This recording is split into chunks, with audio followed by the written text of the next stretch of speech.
There are so few ingredients in biscuits and so many ways to make them. Here's one super easy recipe for buttermilk biscuits.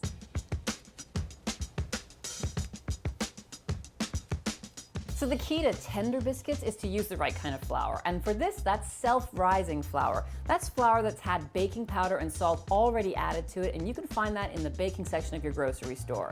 Self-rising flour is generally made with a soft winter wheat, which actually gives you a more tender result. So put your self-rising flour into the big bowl and add some sugar to it. That's gonna give it just a tiny bit of sweetness and make it really, really nice and flavorful. Stir that together to evenly distribute everything. And now it's time to cut in the butter. Now when you cut in butter, you can do it with cold butter in your fingers, but here's a little tip for you. Freeze that stick of butter and then we're gonna grate it into the flour. What this does is it creates small chunks of butter into the flour and you don't have to actually use your fingers to cut it in.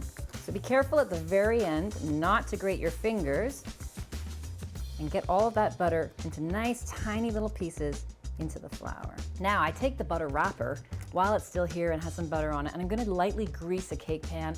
I've lined that cake pan with a piece of silicone liner so I can be sure to get those biscuits out without any trouble.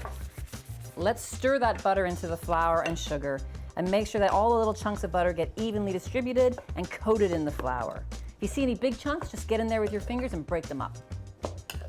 So that's really easy, we love that. Now if we're going to have a moist biscuit and we want a moist result, we have to start with a moist beginning.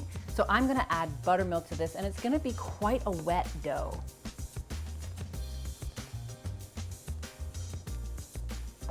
Stir it in, but don't overstir it. When you overstir it, you're gonna be making something that's more like bread. We want something flaky, light, and delicious. That's what we're doing here with these buttermilk biscuits. Okay, now as I mentioned, this is gonna be a wet dough. A lot of people make a stiff dough and cut biscuits out of it, but in this recipe, we're gonna make it rather wet. You shouldn't be able to cut it. That's how wet it should be. So we're gonna use all-purpose flour here because this is gonna coat the outside of the biscuit and we don't want any flavor of baking powder on the outside of the biscuit. I put it onto a cookie sheet and I roll it around like that.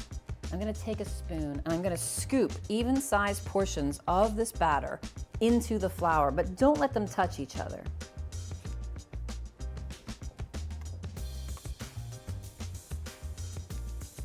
When you have about 6 or so lumps of dough in here, we're gonna roll them around a little bit on that flour and then grab it, toss it in the flour and just toss it back and forth from your hand to the other hand and then pop it right into the cake pan, right up against the side of the wall. Now the next one you put right next to the first one so that they're resting against each other. This is gonna help the biscuit rise up instead of rising out. So once you've finished dusting all your biscuits and shaping them so gently in the flour there, put it in the pan. This is gonna go into a 425-degree oven for 25 minutes.